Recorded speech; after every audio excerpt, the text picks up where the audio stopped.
Bon, maintenant, on a un deuxième doré jaune. Aujourd'hui, on a des petits esturgeons. À l'occasion, on peut en prendre jusqu'à 4-5 pieds de long de ces poissons-là. Maintenant, on a 2 anguilles ici. Il est vraiment beau, elle se réveille, elle commence à gigoter.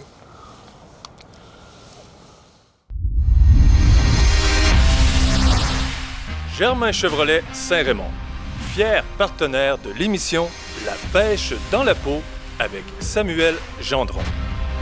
Parce que ton nouveau camion, il est chez Germain Chevrolet Saint-Raymond.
Au dernier épisode, nous vous avons présenté l'installation de cette fascine à Cap-Santé.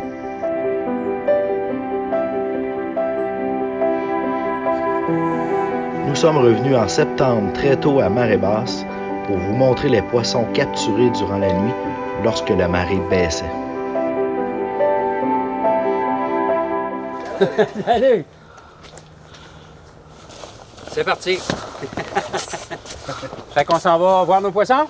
À ce temps-ci, étant donné que la température est très belle, il y a une accalmie dans les rentrées de poissons parce que l'eau est trop claire. Quand il y a du vent fort et puis que l'eau vient brune, là, ça rentre beaucoup. Mais on va avoir des poissons quand même, mais on va aller voir ce que ça donne.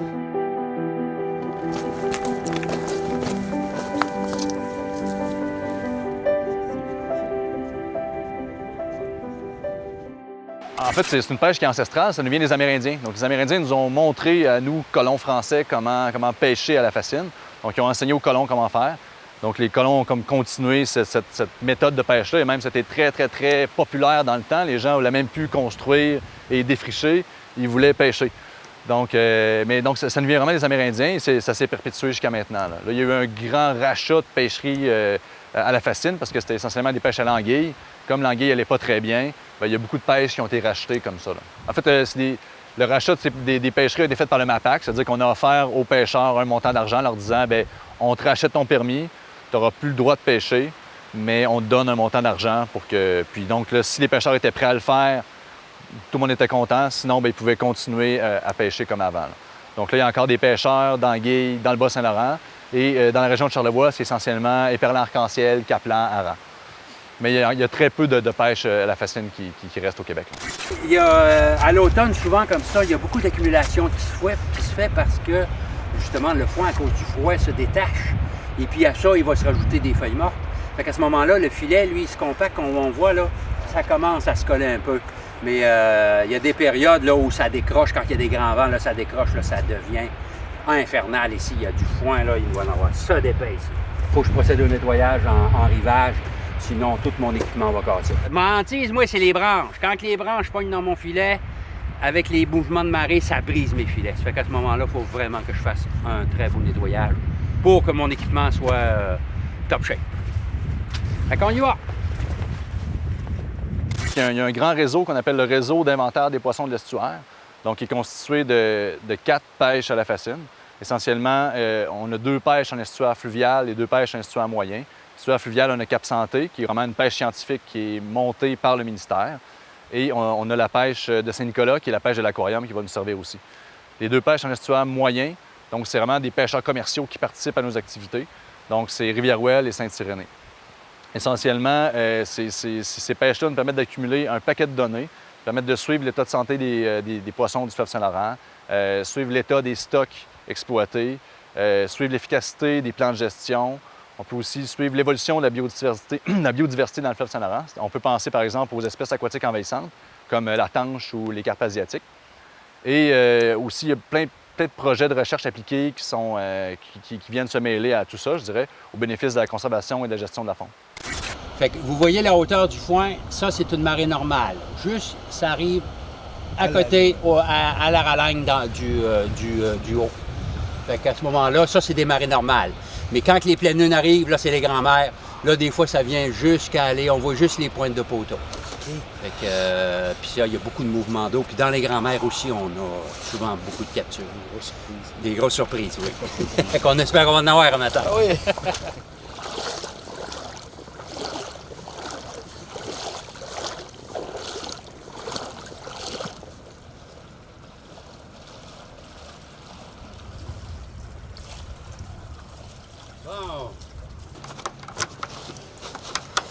On barre nos cages parce que on veut pas que personne vienne nous déjouer puis qu'ils viennent chercher nos poissons. Bon, on ouvre ça.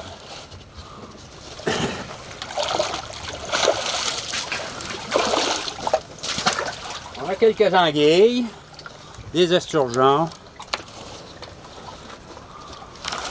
Maintenant, on va ramasser mon matériel.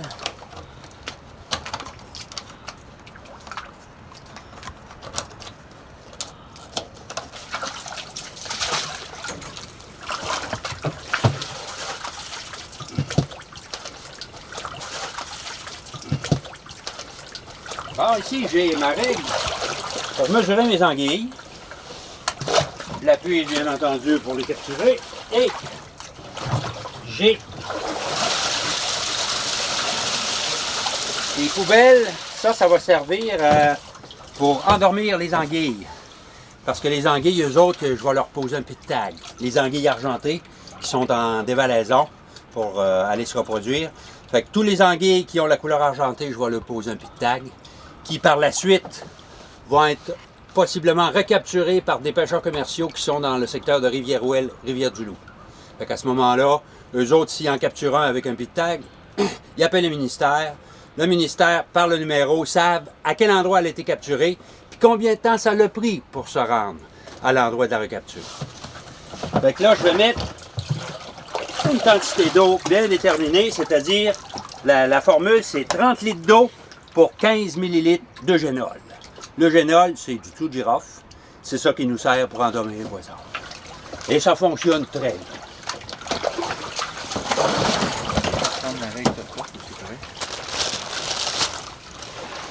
Le génol, 10 %.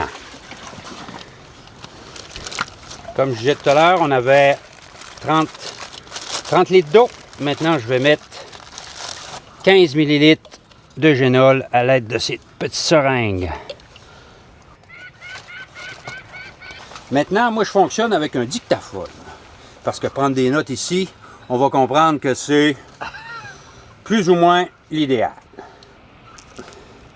Bon, à tous les jours, je prends des données comme la température et la direction du vent, l'accumulation de foin. Donc aujourd'hui, ensoleillé, le vent est pratiquement nul.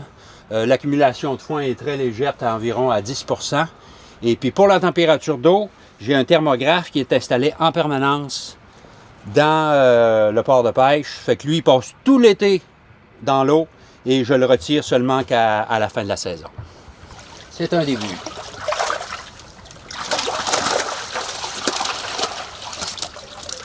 Première puise, on a quelques dorés, des barbus, barrets, chevaliers rouges. Et on va les passer un par un. On les mesure tous, identifiés et libérés par la suite. Oui, pogne-les puis donne-moi-les. Parfait. Gars, prends-toi des gants, j'ai des gants dans ça. Il y a une paire de bons gants, ils vont te faire tuer d'un peu. Mais... Ils vont me faire bien plaisir. Le serrant en plus. C'est mieux pas de piquer. Poichera, lui, il a un trou. Bon, OK. On commence ça? On commence ça. Passe-moi les poissons, moi je vais les mesurer. Un beau petit doré. On a un petit doré jaune ici. On prend un petit doré jaune Et j'ai une règle ici en permanence pour faire la mesure des poissons. Doré jaune de 330. Et ils sont tous libérés. En voilà un. Bon, maintenant, on a un deuxième doré jaune. Un deuxième doré jaune de 408. 408 pour le doré. Bon, maintenant une barbue. Une barbue en très bonne santé. La mesure de la barbue, 465. C'est un poisson qui est vraiment natif du Québec, donc c'est un poisson qui est très commun finalement. On l'appelle le barbu de rivière parce qu'essentiellement, il va se tenir dans les rivières, dans les eaux plus claires. Mais c'est un poisson qu'on va retrouver un peu partout, là. Donc c'est un poisson qui fait, je dirais, entre 30 et 50 cm pour un poids de 1 à 2 kg. Les plus gros barbus capturés au Québec faisaient 73 cm pour un poids de 8 kg. Mais si on pense aux plus gros barbus aux États-Unis, parce qu'il y en a beaucoup aussi sur la côte est américaine, on parle d'un barbu de 1,2 m pour un poids de 29 kg. C'est les mêmes barbus là, qu'on voit parfois dans les émissions de pêche, là, les gens vont pêcher avec les mains, là, Spectaculaire. font du noodling. Là. OK, on continue. Ah, OK. Bon, maintenant, ici, on a un meunier. Meunier noir. Meunier noir qui est quand même assez abondant dans le fleuve, d'une longueur de 390. Libéré. Oh, Ah, ici, on a un particulier. ça, ici. c'est rare, ça. Ça, là, lui, ça, c'est un meunier rouge. Vous voyez, il n'est pas pareil comme l'autre. Ça, c'est un meunier rouge. C'est un peu plus rare dans le fleuve. On a beaucoup de noir, mais très peu de rouge. C'est la première fois que j'en vois un. Oui, la bouche est pas faite, est pas installée de la même façon. Ils ont une, Ouais, il y a comme un bec plus un pointu. bec plus pointu. Et puis les écailles sont beaucoup plus petites. C'est plus fin un peu. Oui. C'est plus... C'est un poisson qui est plus comment je pourrais dire, Plus nerveux. Oui, plus il a l'air agité. de ça. La longueur du meunier rouge est de 420. 420 pour le meunier rouge. Et voilà.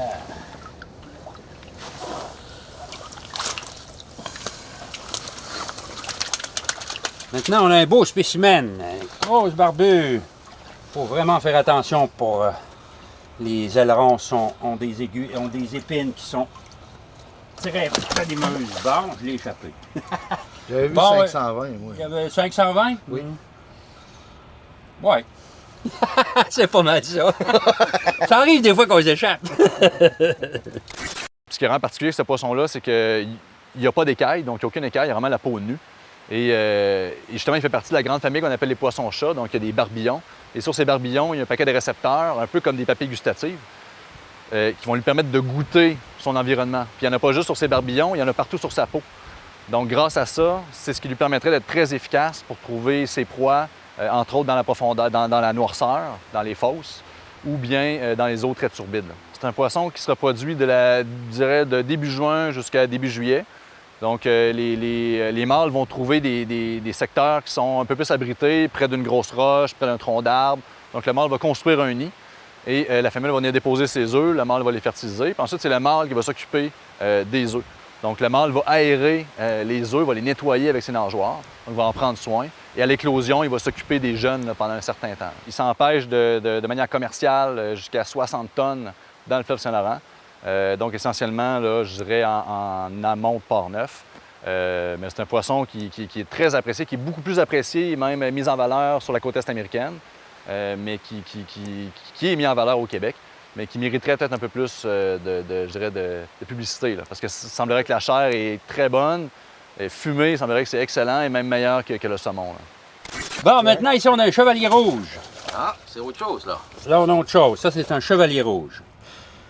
La queue rouge là-dessus. Hein? Oui, chevalier rouge de 425. Oh, un beau petit bébé ici, Jean-Guy. Petit bébé. Ah oui, petit bébé sturgeon. Regardez-moi ce beau poisson. Préhistorique. Préhistorique. Fait qu'un petit bébé sturgeon, la longueur, lui, on prend la longueur totale et la longueur à la fourche. Longueur totale 600, à la fourche 520. Regardez, lui, il a une particularité, il lui manque une pectorale. Quelque chose qui arrive à l'occasion. C'est une malformation naturelle. Ça lui nuit pas du tout, mais ça fait spécial. Hein? Il en manque un.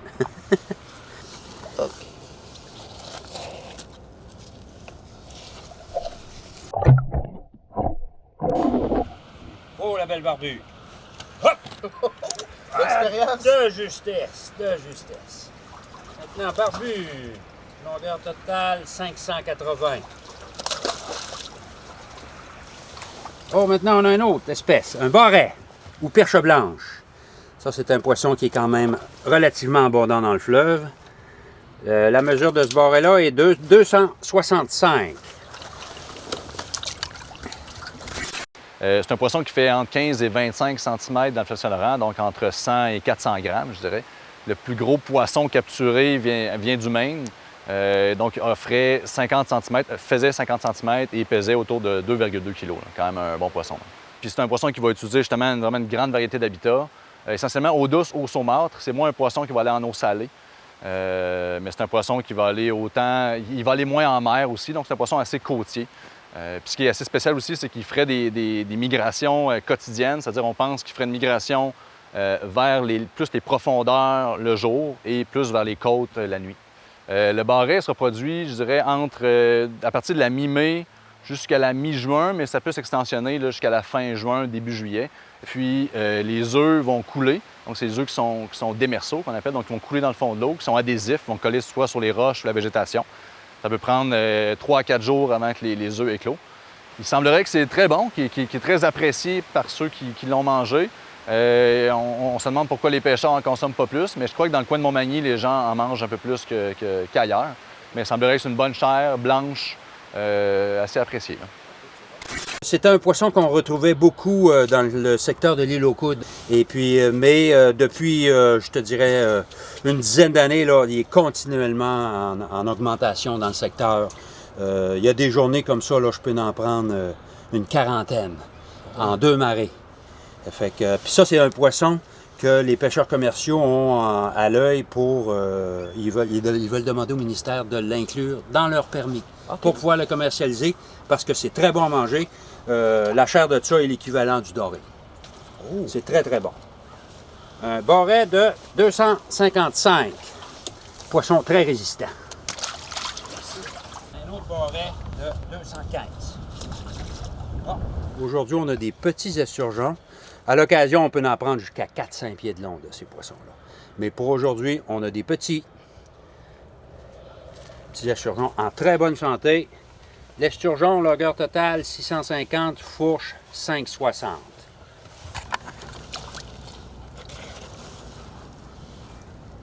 Ici, on a une petite espèce spéciale, c'est une laquèche argentée. Ça, c'est un petit. Oups. On va leur poigner tantôt. Barret de 2,35. Un barret qui est passé par-dessus bord. Il y en a quand même beaucoup. Y a-t-il un moment de l'année qu'il y en a plus ou c'est... Les barrets, c'est même quasiment tout l'été. Ah, OK. Oui, il y en a beaucoup. Puis il y a là une vingtaine d'années, ce poisson-là, il était inexistant.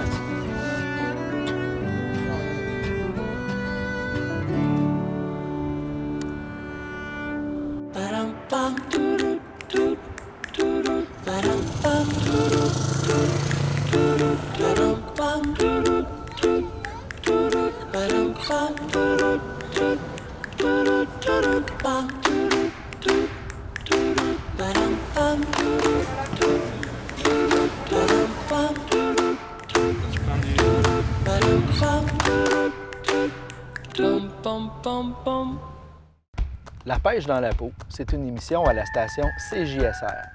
C'est aussi une page Facebook et une très belle communauté. Suivez-nous, on va y mettre les émissions et même des extraits inédits.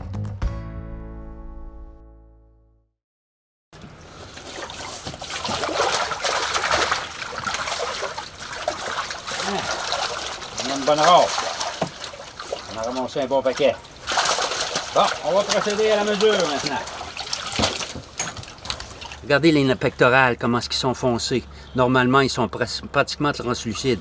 Là, ils viennent foncer, la couleur change et l'anus ici se soude. La raison pourquoi il se soude, c'est que l'anguille, quand elle s'en va se reproduire, ne mange plus. Donc, elle ne mange plus, elle conserve toute son énergie. Elle est pleine de gras et ça lui permet là, de se rendre sur les sites de frais là, dans la mer des Sargasses.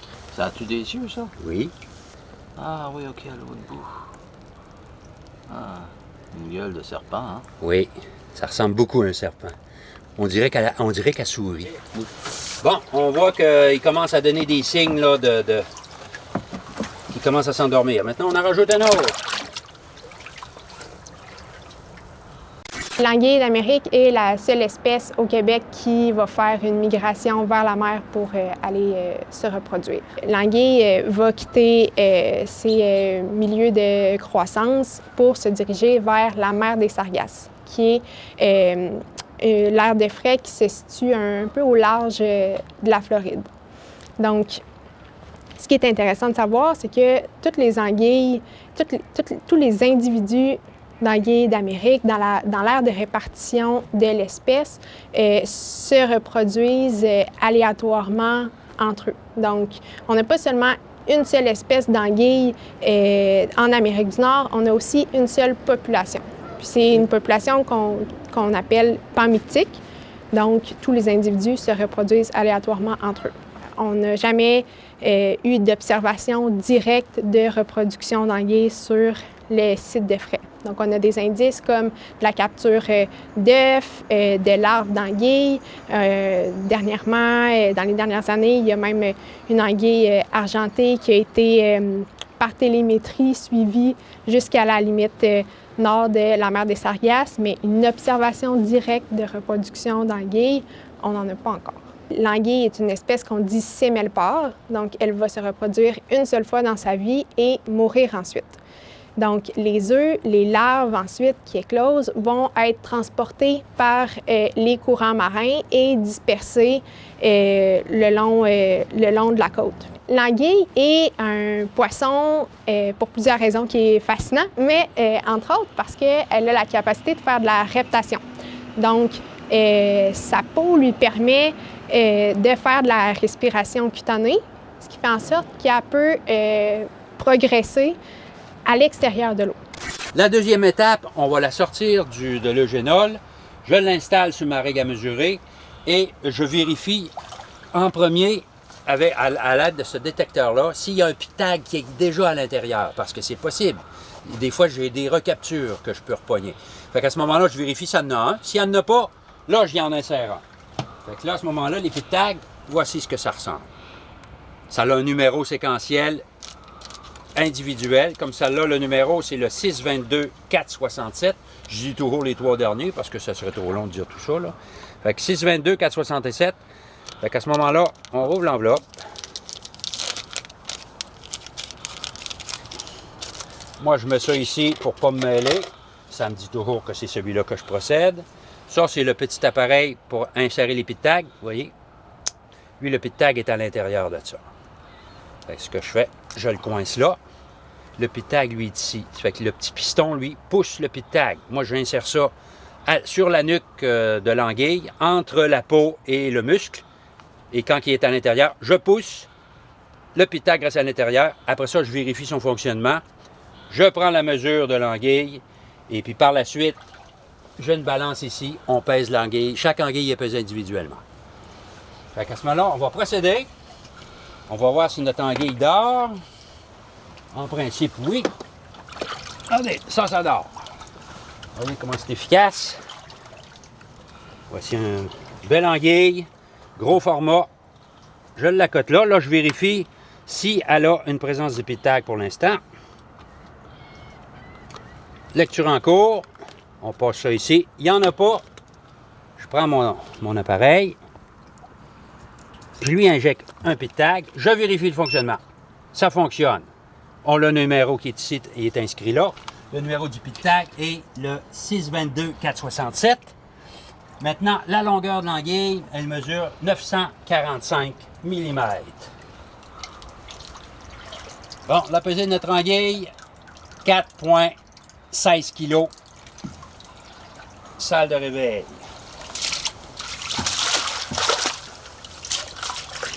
Fait que maintenant, tout ce qu'il reste à faire, c'est vérifier s'ils vont bien se réveiller. On leur laisse le temps de se réveiller comme il faut. Et puis, quand ils sont en top shape, on libère ça et ça va à demain. Ça a bien été, c'est super intéressant. Si demain, ça veut dire que tu viens tous les jours? Tous les jours. Tous les jours, je viens à marée basse à tous les jours. La marée de nuit, je ne viens pas parce que j'ai la chance d'avoir un secteur où il y a toujours de l'eau dans la cage, tout le temps, tout le temps. On a une chaîne de roche là-bas qui fait comme une retenue d'eau. Fait qu'ici, c'est comme un lac. Fait que le minimum d'eau que je peux avoir dans la cage, c'est un pied. Fait qu'à ce moment-là, ça ne m'oblige pas à venir la nuit. Sinon, si je tomberais à sec, je serais obligé de venir la nuit. Les poissons ils creveraient. Fait qu'à ce moment-là, moi, j'ai la chance de venir seulement que le jour. Et ça fait très bien mon affaire. L'état de la situation des languiers d'Amérique au Québec est préoccupant.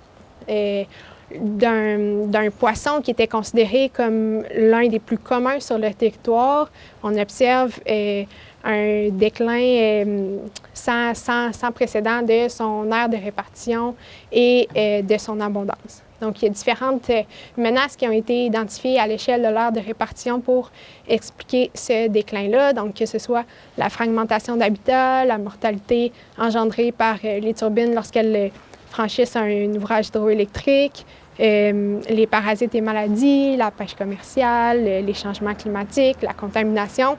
En réponse à ça, le ministère des Forêts, de la Faune et des Parcs, le MFFP, est en élaboration d'un plan d'action sur l'anguille d'Amérique qui vise le rétablissement de l'espèce puis sa gestion. Donc, ce plan d'action-là va se concentrer sur l'amélioration des habitats de l'anguille, soit en favorisant leur productivité, en limitant les mortalités liées au franchissement d'obstacles ou en redonnant accès à des habitats historiques.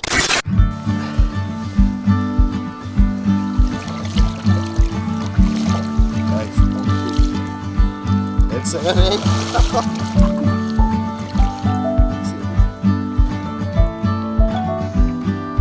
C'est vraiment beau, elle se réveille, elle commence à gigoter.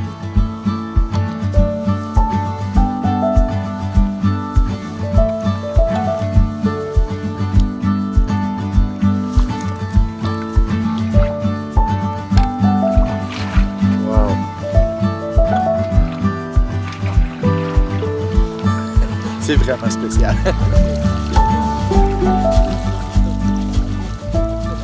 J'ai 35 ans de service au service de la faune et une dizaine d'années ici. Là. À ma retraite, j'ai pris le contrat de la pêche à Fascine ici à Cap-Santé. Jeune, j'adorais les animaux et puis j'ai réussi justement à en faire mon métier.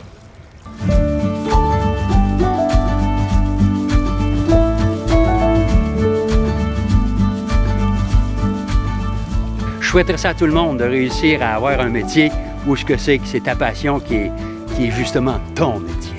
À ce moment-là, moi, je me trouve très, très choyé dans tout ça, là. Absolument, très, très choyé.